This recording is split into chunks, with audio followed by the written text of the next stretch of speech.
एक बार एक मूर्तिकार छेनी और हथौड़ा लिए एक पत्थर को काटने में लगा हुआ था, पर वो पत्थर जब काटा जा रहा था तो उसे बहुत ही दर्द हो रहा था।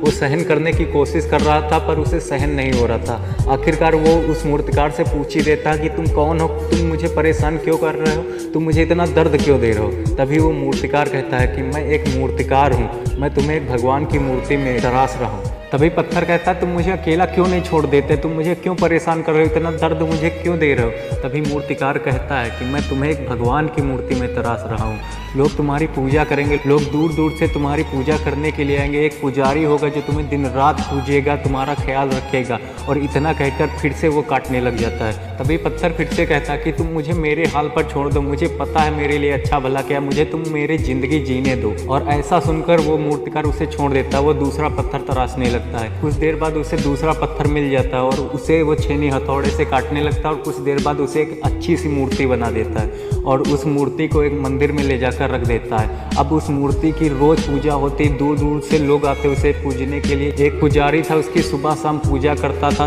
तभी मंदिर में एक नया पत्थर आया था जिसे नारियल फोड़ने के काम में लिया जाने लगा था। और वो पत्थर कोई और पत्थर नहीं बल्कि वही पत्थर था जिसे मूर्तिकार पहले तराश रहा था भगवान की मूर्ति के रूप में।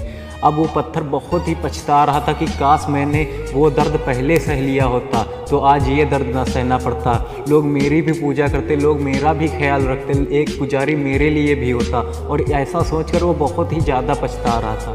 तो दोस्तों, हमारी ज़िंदगी में जब संघर्ष आता है तो उसे घबराना नहीं चाहिए बल्कि खुश होना चाहिए कि भगवान हमें किसी न किसी रूप में तराश रहा है। अपनी ज़िंदगी में मेहनत, परिश्रम, संघर्ष ये सब करते चले जाओ और बाकी सब भगवान पर छोड़ दो। मंजिल एक ना एक दिन ज़रूर मिल ही जाएगी।